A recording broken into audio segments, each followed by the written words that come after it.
a major difference between Catholicism and Protestantism is in our sources of authority. Our Catholic Church has 3 sources of authority, and I believe Protestantism is based on the Bible as the only source of authority, or the sole source of authority. Since God gave us through Revelation the 3 sources of authority, and those are the 3 sources of authority in existence from the beginning of the church, when did we get revelation from God to change it from 3 sources to 1?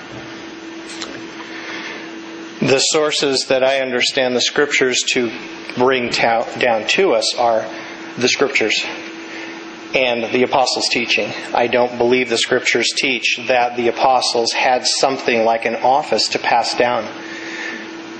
Joseph Smith, however many hundred years ago, decided that the church was a mess. And so he got inspiration from God to fix the mess and create a whole new religion.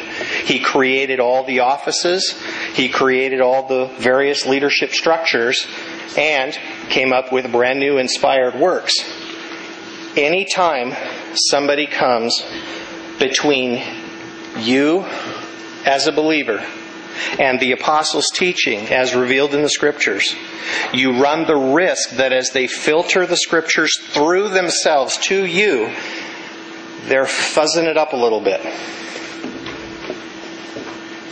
All right, this is the end of the interaction with questions, and it's time for you to write down some questions of your own that we will collect at a later point to be posed to these speakers.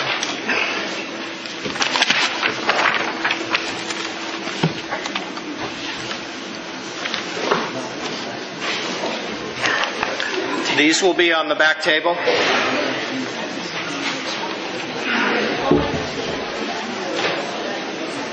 you want to extend the answer? Dampen it a little bit. I'm just talking too loud. He is louder than me, so I'm going to turn him down just a few notches. Give me a thumbs up and down. You start off.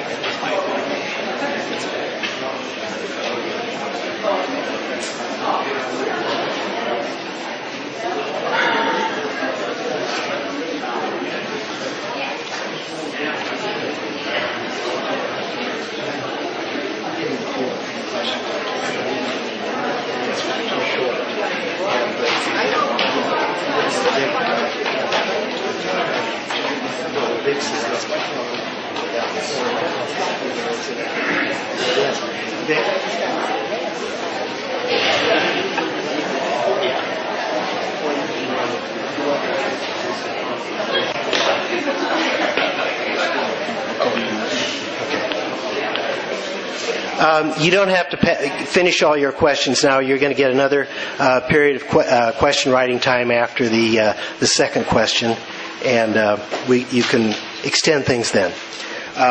We'll collect all the questions after the second question is dealt with. Our second question for the evening is, by what criteria should a Christian judge a local congregation, church, or ministry group to be faithful to Christ and His teachings, since they often contradict one another in teachings and practices? I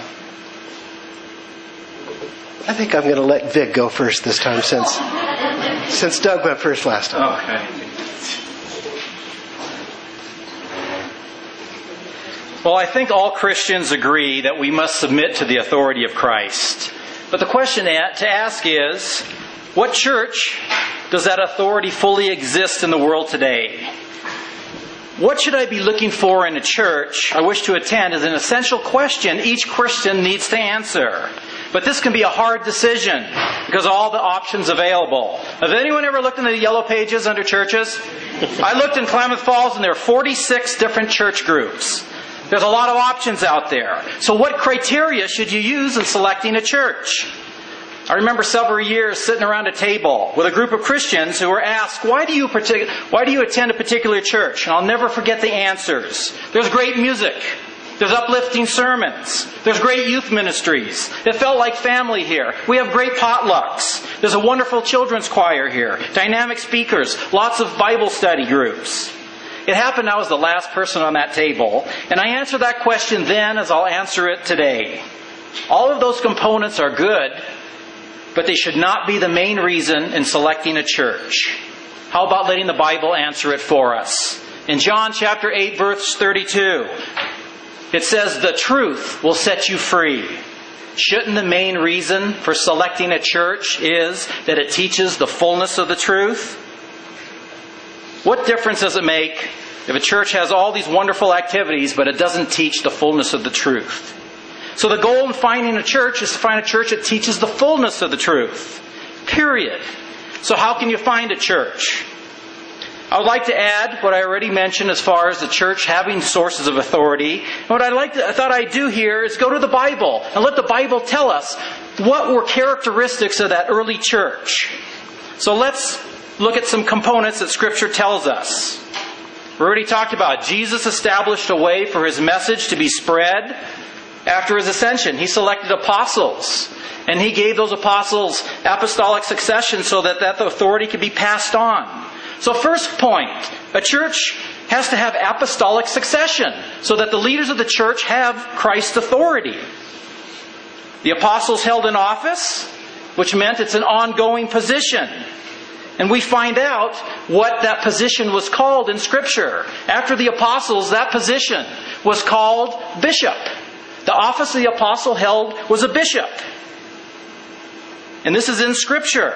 So point number 2, the office that the apostles held was called a bishop. And they had the same authority as an apostle. Jesus selected 12 apostles and He collectively gave them authority. And He singled out one apostle and He gave that one apostle the lead among the apostles. In Matthew 16, Jesus gave Peter unique authority as leader among the apostles.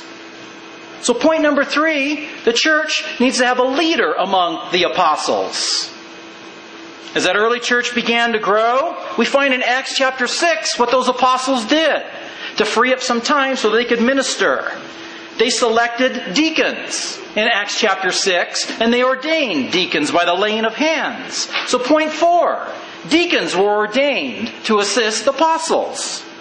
We also find priests in the New Testament who are ordained by the apostles. The word presbyter is used in Scripture to designate a priest. So point number 5, that church should have priests that were ordained by the apostles. We find in Scripture how that early church used their authoritative power. The collective group of apostles got together in Acts 15 in a council where they formally defined matters of the church. So point number 6, that church used councils where the ordained apostles and their successors got together to formally define matters of faith, as Acts chapter 15 tells us. Point number 6, ecumenical councils or gathering of the apostles and their successors under the leadership of the head apostle made binding decisions for that church. Now the Scripture identified the structure of that church. How about looking at some of the basics? The church must proclaim the gospel message or the absolute foundation of our faith. And in addition to proclaiming that gospel message, the correct understanding of those components must be professed by that church. So point number 7, the Bible tells us about that church.